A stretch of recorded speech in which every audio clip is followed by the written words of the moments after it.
Life मंत्रा में आज हम बात करेंगे साइकोलॉजी ऑफ पेशेंस की।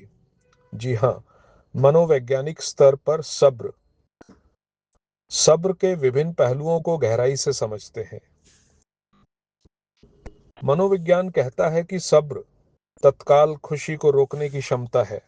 आज की इंस्टेंट दुनिया में जहां सब कुछ एक क्लिक पर मिलता है, हमारा दिमाग तुरंत परिणाम चाहता है। सब्र वह अंतराल यानी गैप है जो आपके विचार और आपकी प्रतिक्रिया के बीच होता है। मानसिक शांति। जो व्यक्ति सब्र रखता है उसे शरीर में तनाव हार्मोन का स्तर कम हो जाता है।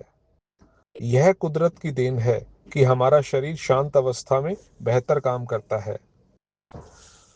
डिसिप्लिन ऑफ नेचर यानी कुदरत का अनुशासन। अगर आप ध्यान से देखें तो ब्रह्मांड का हर हिस्सा सब्र का पालन कर रहा है।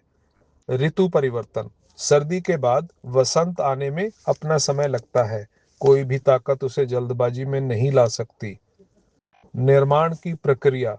एक हीरा रातों रात नहीं बनता, उसे कोयले से हीरा बनने में सदियों का दबाव और वक्त झेलना पड़ता है। सीख। कुदरत हमें सिखाती है कि वक्त से पहले और भाग्य से ज्यादा कुछ नहीं मिलता, लेकिन सही वक्त पर सब कुछ मिलता है। सब्र एक सक्रिय युद्ध। Patience as an active war. अक्सर लोग समझते हैं कि सब्र का मतलब है चुपचाप बैठ जाना या हार मान लेना। यह गलत है। सब्र एक एक्टिव प्रक्रिया है। जब आप मेहनत कर रहे होते हैं और परिणाम नहीं दिख रहा होता, तब काम जारी रखना ही असली सब्र है। यह आपके साहस की परीक्षा है। जैसा जैसे हारा वही जो लड़ा नहीं। सब्र वह ढाल है जो आपको मैदान में तब तक टिकाए रखती है जब तक जीत आपकी न हो जाए। आध्यात्मिक और दार्शनिक दृष्टिकोण से इसको समझते हैं। अध्यात्म में सब्र को परमात्मा पर अटूट विश्वास माना गया है। शुक्राना यानी ग्रैटिट्यूड। जब आप शुक्राना भाव में होते हैं तो सब्र अपने आप आ जाता है। आप यह मान लेते हैं कि जो हो रहा है उसमें कोई भलाई छिपी है। अहंकार यानी ईगो का अंत। जैसा कि हमने गुरुजी के संदर्भ में बात की थी, मैं को हटाने की सब्र की शुरुआत है। जब मैं हटता है तब इंसान यह स्वीकार करता है कि वह ब्रह्मांड के हाथ की कठपुतली है और सब कुछ एक बड़ी योजना यानी मास्टर प्लान के तहत हो रहा है।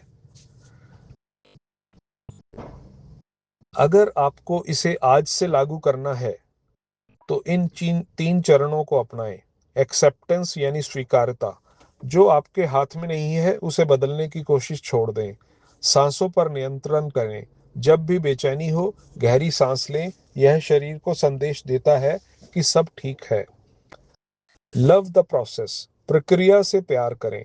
मंजिल के बजाय सफर का आनंद लें। अगर आप एक वीडियो बना रहे हैं तो उसके व्यूज के बजाय उसकी क्रिएटिविटी का आनंद लें। निष्कर्ष यानी कंक्लूजन। सब्र वह पुल है जो आज को आपके बेहतर कल से जोड़ता है।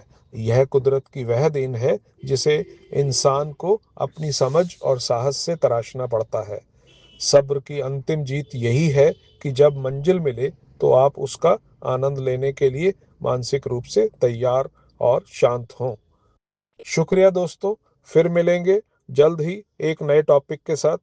शुक्रिया।